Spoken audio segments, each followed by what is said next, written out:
Ma propriété fait 5 hectares, 98 arts, à peine 6 hectares. Donc c'est une prairie en friche, il y avait des choux avant et je suis propriétaire depuis 2018.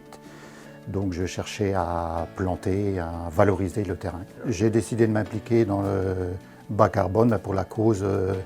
Je suis un amoureux de la nature et surtout des arbres, la forêt, puis des animaux sauvages. Alors les projets bas carbone, ce sont des projets labellisés.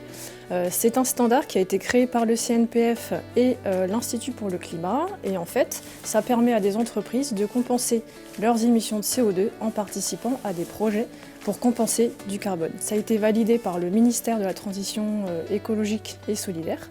Et au sein du CNPF, on se charge de mettre en relation les propriétaires qui ont des projets de plantation ou d'autres sortes de projets et les financeurs, entreprises qui souhaitent compenser leurs émissions de CO2.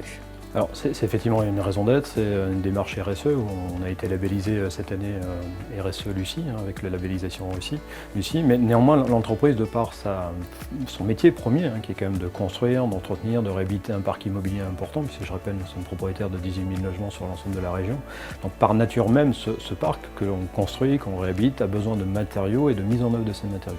Donc par essence bien évidemment il émet des CO2 et donc notre stratégie à nous, dans une stratégie bas carbone, puisqu'on s'est engagé aussi dans une stratégie bas carbone dès l'année dernière. Donc bien évidemment, il était important en tant qu'entreprise responsable de pouvoir s'engager dans une démarche qui nous permettait de le faire. Et donc d'ici à 2025, on a estimé qu'on serait dans une réduction d'environ 1/3 de nos émissions de CO2. Alors ça, on peut le faire grâce à ces projets-là de reboisement et de travailler avec des propriétaires privés, avec le CNPF, qui est un vrai acteur, et on voit qu'il y a une vraie ingénierie de montage aussi entre des sociétés comme la nôtre et puis des particuliers, parce que c'est pas toujours évident non plus de monter ce type de projet.